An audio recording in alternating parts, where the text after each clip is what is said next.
The marathon wall needs to die a speedy death. Athletes like soldiers going to war know it's out there waiting for them between miles 18 and 23, and they dread it, and they prepare for it as best they can. And when they hit it, they struggle and push through it. They fight, and it's doom and gloom and despair, and then it's the triumph against all odds as they cross the finish line. You probably know this wall really well. And guess what? It's real. Most marathoners hardwire their metabolism to hit that wall. They actually create it. In short, all those carbs you took in during training and the night before have created that proverbial metabolic wall. And so today, I'm going to slay this dragon so that you can be metabolically free from ever hitting the wall again.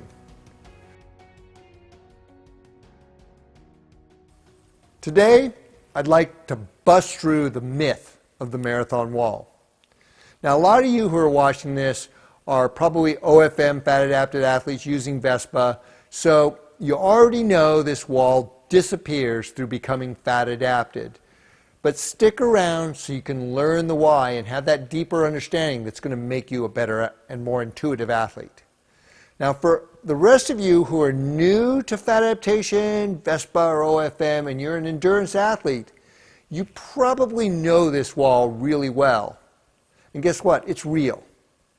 And guess again, I actually hit it hard over 20 years ago during my first marathon, and it became my journey in pioneering fat adaptation for performance. Now, the marathon wall is stuff legends are made of. Athletes like soldiers going to war know it's out there waiting for them between miles 18 and 23, and they dread it, and they prepare for it as best they can. And when they hit it, they struggle and push through it. They fight, and it's doom and gloom and despair, and then it's the triumph against all odds as they cross the finish line. And thus, this mythical wall becomes embedded as part of marathon lore. The marathon wall needs to die a speedy death. And so today, I'm going to slay this dragon so that you can be metabolically free from ever hitting the wall again. Now, to do this, you have to understand that like most human conquests, that journey starts with the conquest within, first and foremost. And this is because without knowing it, most marathoners hardwire their metabolism to hit that wall. They actually create it. And unless you're able to run a 2:10 marathon, which most of us can't quite do, hitting the wall is guaranteed every time unless you make that metabolic paradigm shift back to tap in to your limitless energy, body fat. Now, how does this wall happen? Well, it's another epic tradition from marathon lore, and that's the pasta dinner, otherwise known as carb loading. You see, if you've been laying the metabolic hardwire and foundation by fueling your training on a lot of carbohydrates, as recommended by those expert conventional sports nutritionists, you are setting yourself up for failure with that pasta dinner the night before your event. And that's because wheat is particularly good at this, because that's the starch in wheat, amylopectin A, is quickly and easily broken down into glucose molecules, and it happens the moment it hits the saliva in your mouth because there's amylase enzyme in there that breaks it down. So in effect, it immediately becomes blood sugar the moment it hits your mouth and transits quickly into your bloodstream. And this mainlining of glucose is no different than mainlining a drug. And without a strong insulin response will result in an overdose and death. Just ask any type 1 diabetic how that happens. But unlike a type 1 diabetic, our bodies deal with this overdosing of glucose. Instead of dying, you secrete insulin. But you got to secrete a lot of insulin. And to clear the excess glucose from the bloodstream, it becomes saturated with insulin. And this effectively prevents you from accessing fat for fuel, thus making you almost entirely reliant on your glycogen stores and whatever carbs and sugars you can choke down during your race.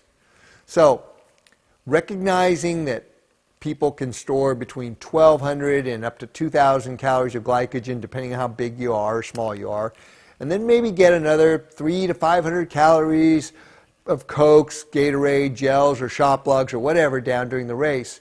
That works out to be about 2.5 hours of race pace running, and that makes hitting the wall all but inevitable. In short, all those carbs you took in during training and the night before have created that proverbial metabolic wall. And nobody, especially the experts, recognize the simple, direct connection and correlation between that pasta dinner the night before and that wall the next day. Instead, most everyone's come to accept it as normal. And they try to attempt to get around it by increasing their calories during the race, taking in more sugar, and going against their body's natural physiology. And that is, your body stores fat so it can burn that fat. Unfortunately, our man-made methods have created a big detour around this natural ability to burn fat. And all you have to do is look around to see how it's all turned out. And guess what? On a metabolic level, it's no better for athletes who are using a lot of carbs, and it's actually potentially worse. So instead, consider getting your metabolism back to the one evolution bestowed upon you, the one that burns fat as your aerobic energy source. And think about it. Primitive man didn't have a pasta feed the night before, and he didn't get up in the morning and make himself a big bowl of oatmeal or eat some bagels and then grab a couple of gels and go hunting. No. He got up and went hunting, and he did it as if his life depended on it, because guess what? It did. So how do you start? You start right here with us.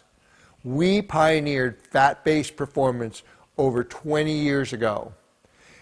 And while we started separately with Vespa coming onto the market in 2000 and my first marathon in 2000, we merged in 2006, our paths crossed. And the OFM program is actually a direct outgrowth of my supporting the Vespa athletes to get to their very best. And many have gone on to not only set personal bests, but to win races, set records, and all without hitting that proverbial wall. Now it's your turn to experience natural performance that has no walls nor boundaries. So start by grabbing a 12-pack of Vespa to get a taste and experience what fat adaptation is like without changing a thing. No dietary change, no training change, no lifestyle change. And then once you get a taste of that, take a look at what we have to offer with OFM to guide you on your individual journey.